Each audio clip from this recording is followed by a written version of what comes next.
교정술에 대해서 알아볼 텐데요. 대전타임즈 건강 칼럼, 대전의 명의를 만나다. 오늘은 플랜트 치과 교정센터의 김명균 원장님과 함께합니다. 안녕하세요. 안녕하세요. 반갑습니다. 그야말로 치아 교정 붐입니다. 성형 바람이 이어서 예, 맞습니다. 교정 바람도 일고 있는데요. 네네. 이 치아 교정 도대체 뭘 말하는 건가요? 치아 교정이라는 거는 치아의 배열, 그리고 안무의 이상에 대해서 진단, 그리고 예방, 그다음에 치료 분야의 전문성을 가지고 있는 치과학의 한 분야라고 할 수가 있습니다. 교정 치료를 통해서 교정 의사는 환자에게 아름답고 조화된 친미성과 올바른 저작 기능을 포함한 기능성, 그리고 오랫동안 사용할 수 있는 안정성을 확보할 수 있도록 진료에 임하고 있습니다. 그렇다면 구체적으로 어떤 경우에 이 치아 교정을 할 수가 있나요? 가장 대표적인 게 치아가 많이 삐뚤삐뚤한 경우라든지 또는 돌출입인 경우, 어떤 심미적인 경우뿐만 아니라 어금니나 또는 앞니가 상실이 됐을 경우, 뭐 충치라든지 외상에서 상실이 됐을 경우, 이런 경우를 보통 이제 단순 보철로서는 해결하기 어려울 경우 치아 교정을 통해 어느 정도 가지런하게 해놓고 그 이후에 틀니나 또는 임플란트를 이용을 해서 마무리를 하는 방법을 사용을 하고 있습니다. 많은 환자분들이 궁금해하실 거예요. 저만 해도 같은 반 친구가 한 학년에서 다른 학년으로 옮겨가기 전까지 이 교정 장치를 계속 달고 있는 모습을 봤는데요. 네네네. 교정한 기간이 오래 걸리나 봐요. 성인 교정을 기준으로 했을 때 치아를 발치하지 않고 교정 치료할 경우는 대략 1년에서 1년 반 정도 소요가 됩니다.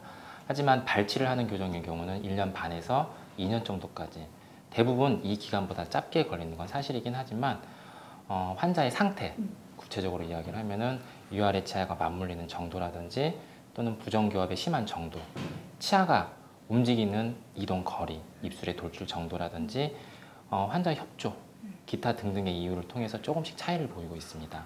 다만 소아 교정의 경우는 단순 치아 배열부터 해서 골격적인 변화를 유도시키기까지 몇 개월에서 최대 몇 년까지 치료 기간이 걸리는 경우가 있으니까 참고하셔야 될 겁니다. 끈기와 인내가 필요한 것이 치아 교정이다라는 생각이 드는데요. 정년기가 따로 있나요?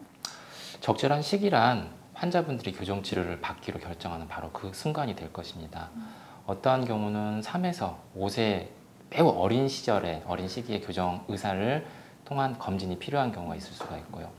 성장기에 골격 교정을 받는다면 단순한 치아 배열뿐만 아니라 턱뼈와 안면골의 정형적인 치료도 같이 치료가 가능하기 때문에 보다 양호한 치료 결과가 나올 수가 있습니다. 전체적으로 성인, 그러니까 고정성 교정장치가 부착되는 시기는 대개 모든 연구치가 교환하는 초등학교 6학년에서 중학교 1학년 사이가 최적이라고 할 수 있습니다. 성인의 경우 대개 안무의 개선이나 어떤 치열의 건강한 증진을 위해서 교정 의사를 방문하게 되는데, 교정 치료란 사실 늦은 시기는 없습니다.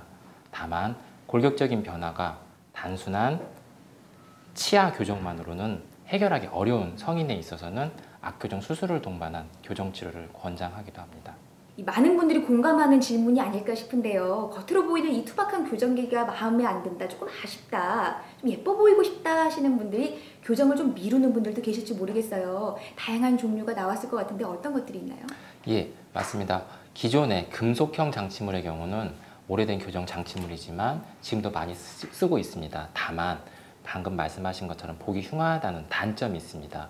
그 이후에 이제 개발이 된 게 세라믹 장치의 경우는 치아 색깔과 비슷한 투명성을 지니고 있지만 일부 파손될 수도 있고 전체적인 치료 기간이 좀 더 연장될 수 있기 때문에 별로 추천하고 있지는 않습니다. 설측 장치, 가장 심미적입니다. 하지만 장치물에 의하여 혀에 상처가 잘 생길 수가 있고 발음이 어눌해지기 쉽습니다. 치료 기간도 길고 비용 또한 가장 고가입니다. 최근 전 세계적으로 각광을 받고 있는 장치물이 자가결찰 장치물인데, 기존의 교정 장치와 달리 치아 이동 시 불가피하게 발생할 수 있는 교정용 철사와 그다음에 장치 사이의 마찰을 최소화시켜 적은 통증과 빠른 치아 이동을 유도할 수가 있습니다. 시간적 제약이 많은 학생들과 직장인들에게 추천이 되고 있습니다. 끝으로 간편하고 보다 심미적인 투명 교정 장치가 있기는 하지만 일부 제한된 증례에서만 사용되고 있습니다. 나중에 관리가 더 중요하다고 들었는데요. 교정 후에 주의할 점이랄까요? 뭐가 있을까요? 교정 중 또는 교정 후의 주의사항으로는 가장 중요한 것은 칫솔질이라고 생각을 합니다. 물론 교정 치료 중이 아니라 하더라도 칫솔질은 잘 해야겠지만 복잡한 교정 장치가 붙어 있는 기간 동안은 보다 더 신경을 써야 됩니다.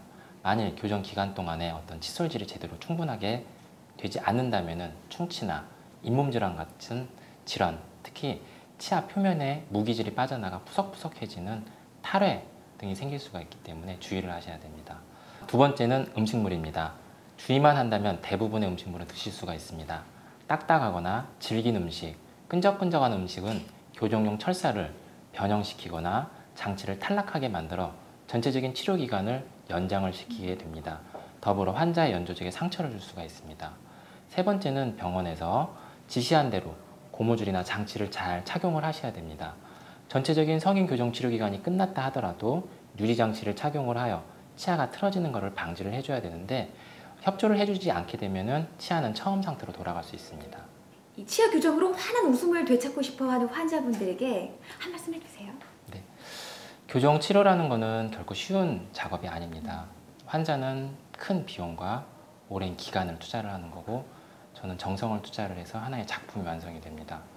하는 도중 결코 쉽지는 않지만 차근차근 밟아 나간다고 하면은 보다 더 환자분들이 환한 미소 그리고 저작 기능 훨씬 더 좋은 저작 기능 그리고 훨씬 더 안정된 상태에서 오랫동안 치아를 잘 쓰실 수 있을 거라고 생각이 됩니다. 저희 플랜트 치과는 대전 홈플러스 유성점 옆에 위치하고 있습니다. 지하 1층, 지상 7층 건물에 17명의 전문 의료진들과 80여 명의 직원이 환자 중심의 선진형 의료 문화를 실현하기 위해 정성을 다하고 있습니다. 특히 3층에 위치한 저희 플랜트 교정센터는 장기간 치료를 요하는 교정치료 특성상 편안한 분위기 속에 환자를 가족과 같이 생각하며 진료를 하고 있습니다. 항상 세심한 배려로 환자 진료에 최선을 다하고자 합니다.